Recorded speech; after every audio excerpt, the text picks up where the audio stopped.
Hi guys, magandang araw sa inyong lahat. Natagal-tagal na rin akong hindi nakakapag-vlog kasi masyado akong busy. So, ngayon, tatry nating araw-araw ulit tayo magbablog. Ngayon, ang una ko ibablog sa inyo sa araw ng sa month ng July ay ito. Ito yung aking bagong tindahan na nilipat ko. Yung una dun sa may garahe, ngayon nandito na ako sa may terrace namin. Ngayon nakabili ako ng yan yung ref na yan, yung kita yung harapan. Ayan, ayan.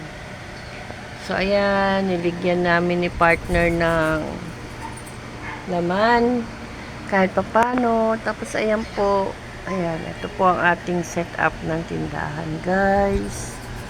Ayan. Tapos ayan na tayo, guys. Tapos ayan. So, ayan po.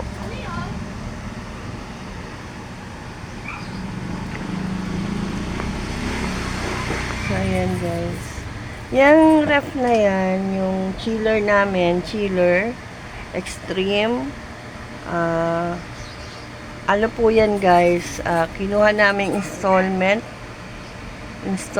po yan dun sa dito sa may malapit lang sa amin. So, syempre, ang inyong lingkod ang laging magbabayad niyan dahil si partner naman ay wala siyang naging trabaho. Ang naging trabaho niya rito na lang po siya sa tindahan. Siya po yung ating katuang sa pagpapalago ng ating tindahan, guys. Ito, yan. Yan ang aming tindahan ngayon, guys. So, ito nga pala, guys, yung naalala nyo yung may napulot akong aso na binili ko lang yan 5 piso. Ayan po, malaki na siya at makulit. Ayan, to. So, ayan po ang ating short video.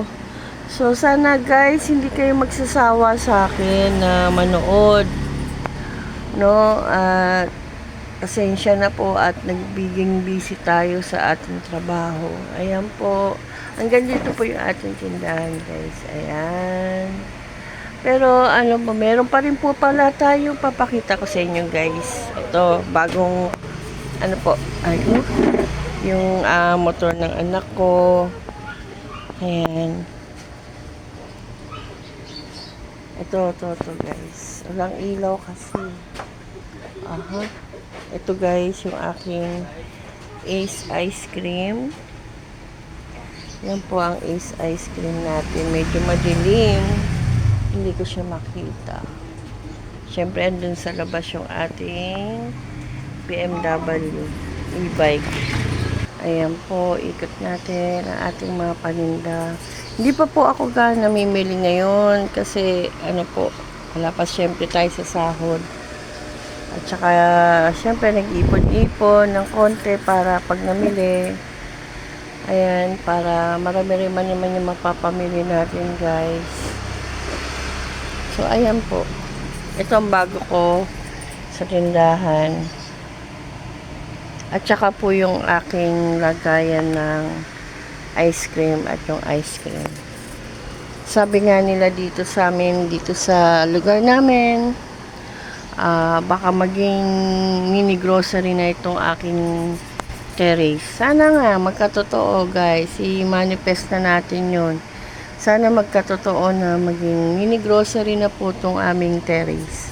Sana mapuno ko po ito ng product. No po.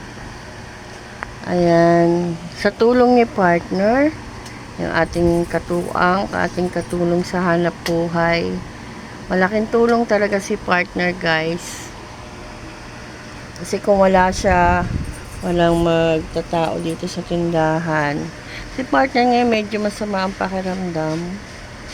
Kaya